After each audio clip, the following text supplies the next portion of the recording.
you guys want to become a better mechanical player or a better fighter overall, then this video is exactly for you. As in, I'm going to be giving you guys the best things you need to work on if you actually want to become better. The first step to becoming better at Fortnite is learning how to approach a box and having basic piece control down. You should be able to have it out of placing a cone or a ramp in your opponent's box every time you break a wall. Because once you place either one, they only have 4 places to escape. Instead of double swinging, you could just use your pump, because the senile pump does so much structure damage you can break a wall in less than 2 hits. But taking walls isn't that simple. You need to do it from an angle where you're protected or an angle where you can't get shot back from. And the next form of piece control is pre-piece, which is predicting where the enemy will go after you place a piece in their box.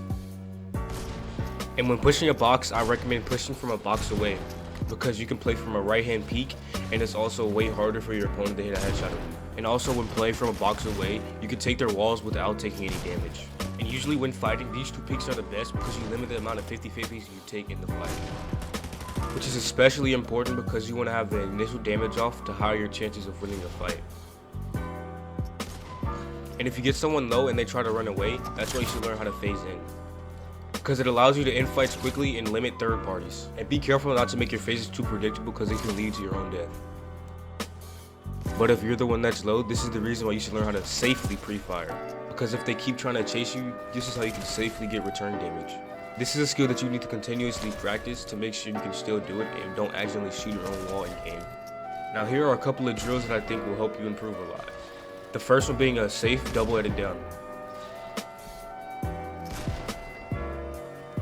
Now the second drill is a double-headed down, but your ramp is facing the right so it blocks your opponent's right hand peek. Now the third drill is a window edit full box.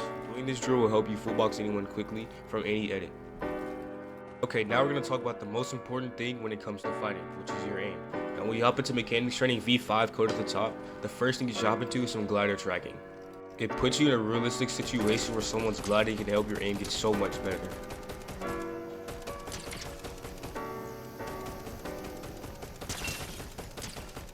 If you want to hit shots like this, the next thing I recommend you do is side jump shots. Using side jump shots is such an easy way to get quick damage off and end your fight so much quicker. If you have bad shotgun aim, you can do this shotgun practice with a bot that teleports every time you hit a headshot. It can help with flicks, and it can also help with aim tracking. Now the best aim training for close range fights is going to be the 1v1 aim duel.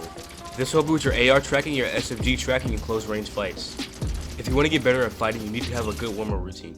You can't just get into a game and expect to play good with no warm-up.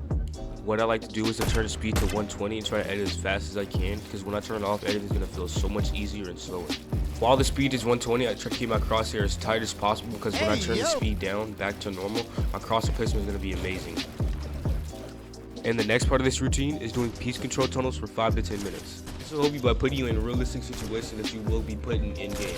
And it builds muscle memory, so you can use these moves anytime you want, as fast as you want. And just because you're fighting bots doesn't mean you shouldn't treat it like you're in a real game. You should try to have realistic beats and not 50-50 too much.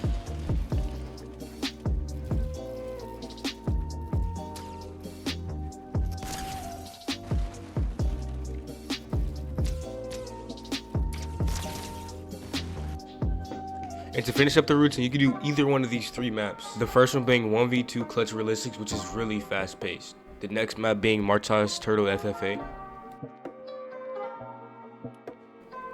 And the last map being any 1v1 realistic map. And don't forget to play a lot of ranked after this routine. And now that you know how to become a better Fortnite player, that's all for today's vid. Thanks for watching. Peace.